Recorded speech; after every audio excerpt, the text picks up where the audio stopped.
आपके आदरणीय पिताजी हेम सिंह जी ने कई उनकी बहादुरी के लिए दुनिया याद करती है, विश्वसनीय कैसे बताइए ताकि आम जनता को उससे रूबरू हो सके।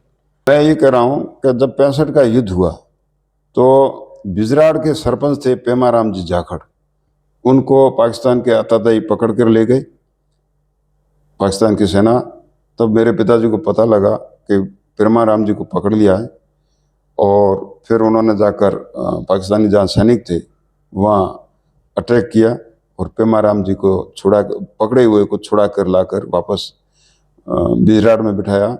और दूसरे या तीसरे दिन जीवनाराम जी को खोथ थे चौधरी, उनको पकड़ ले गए तो उनको भी वापस छुड़ा के लाए, जिससे पाकिस्तान के बॉर्डर पर रहने वाले नागरिकों में भय पैदा हो गया कि ठाकर हेम सिंह चौटन वाला ये किसी को छोड़ेगा नहीं।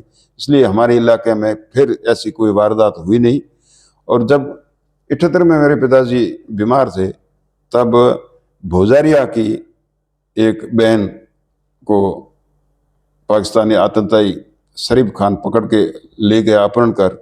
तब मेरे पिताजी बीमार होते हुए भी हम सबको बुलाया, तो हमने 40-50 सिख राइफलें इकट्ठी की, हम अटैक करके पाकिस्तान से लाएंगे।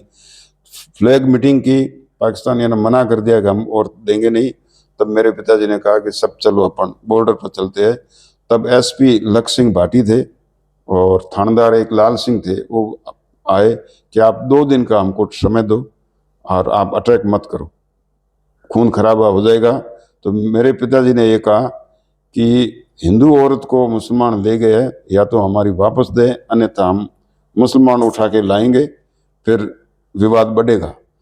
तब मुसलमानों को पहले से भय था पाकिस्तानी मुसलमानों को कि हेम सिंह छोड़ेगा नहीं, तो उन्होंने दूसरे दिन ही उस हिंदू औरत को लाकर बॉर्डर पर छोड़ा और हम लोगों को सुपुर्द किया। फिर मेरे पिताजी ने उनके परिवार को सुपुर्द किया, जिससे लोगों में आज भी पाकिस्तान के मुसलमानों में ये भय रहता है कि चौटन के क्षेत्र में हम किसी तरह से कोई गड़बड़ नहीं करेंगे। आज दिन तक भी हमारा क्षेत्र सुरक्षित है। आदरणीय हेम सिंह जी के बहादुर की कहानियां बहुत है, उसमें एक कहानी ये भी आती है कि एक घर में आग लगी थी और उस आग के घर के लोगों को बचाया था, जिससे उनका वो हो गए थे, लकवा हो गया था। उसके बारे में क्या थोड़ी जानकारी? हाँ, वो दिन में 12-1 बजे का समय था और पहले छोटे छोटे घर होते थे, झोंपे वगैरह नजदीक होते थे, सड़कें या दूरी नहीं होती थी इतने।